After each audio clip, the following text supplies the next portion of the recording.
Welcome to the Putaway Training Overview. A Putaway team member's job is to take ready for auction items from the processing area and assign them a storage location in our warehouse. Our inventory cannot post to the auction until it has been assigned a shelf location. This makes the role of our Putaway team a very important part of the process here at Nellis Auction. Proper choice of location, placement of items on the shelves, and scanning of barcodes is essential in helping the picking team find the items when they've been sold. Tools and equipment. To perform your job, you will be provided with a scanner, a tether, and a utility belt. Your scanner is your most important tool, allowing you to scan items and assign them a shelf location. More on that in a later section. Your tether attaches to your scanner to protect it from being dropped or lost, while your utility belt provides you with a large pocket to holster your scanner. Our warehouse is equipped with various options for moving inventory, such as panel carts, furniture dollies, and speed packs. Panel carts are ideal for long or wide items, like flat-screen TVs for example. Furniture dollies are best for large or heavy items like a dresser or a dishwasher. Speed packs are great for multiple small to medium-size items.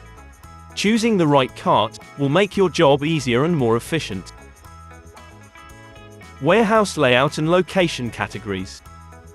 Before you begin, it is important to understand the layout of the warehouse and to know the various location categories for the different types of inventory you will put away. The first category is called bins. This is where small items go. For example, blow dryers, phone cases, coffee mugs, etc. Next, we have what we call mediums. And just as the name suggests, this is for medium-size items ranging from things like toasters to suitcases.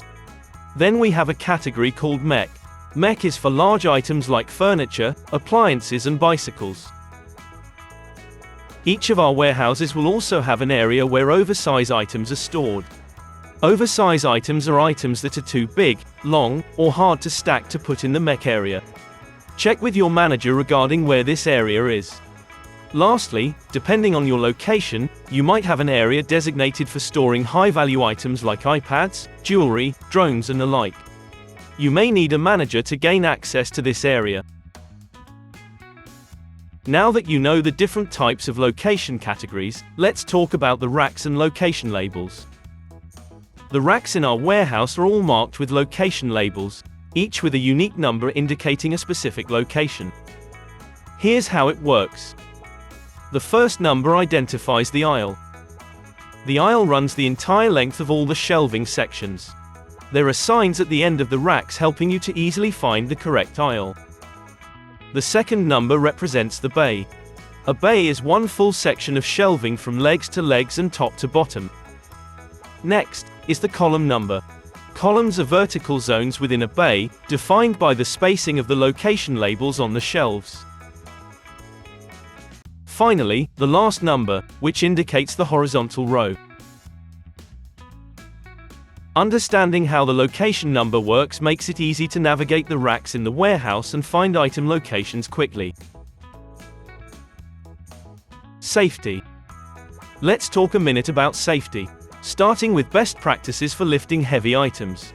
Heavy items should not be placed in speed packs where you would need to bend over to pick them up. Instead, use furniture dollies and panel carts for these items.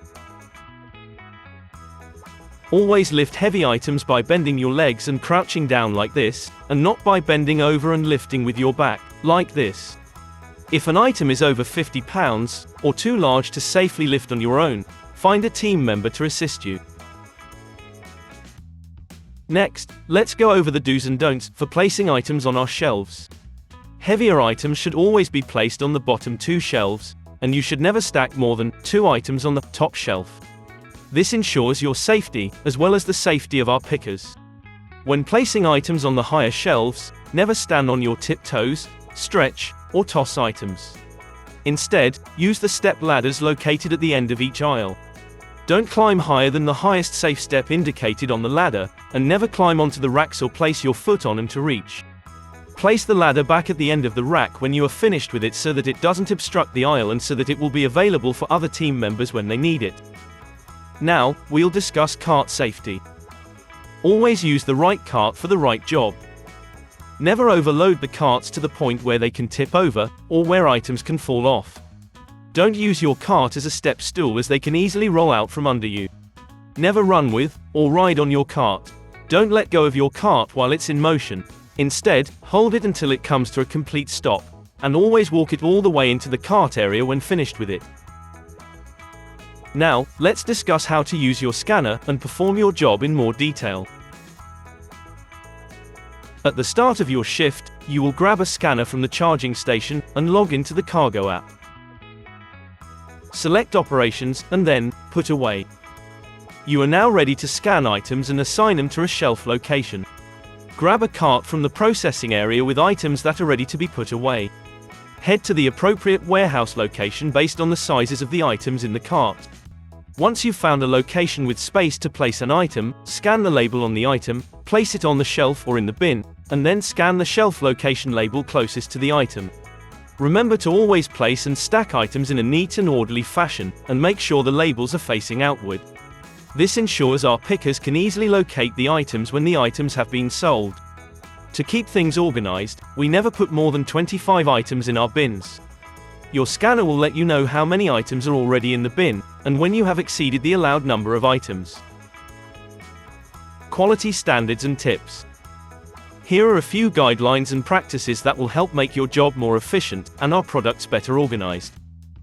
To prevent both human and scanner error, always look at your screen after each scan to confirm the item or location was scanned correctly. Not doing this can cause items to be mislocated in our system and lost. Exercise basic common sense when choosing a location and placing your items. Don't place heavy items on top of something that is delicate and could be crushed.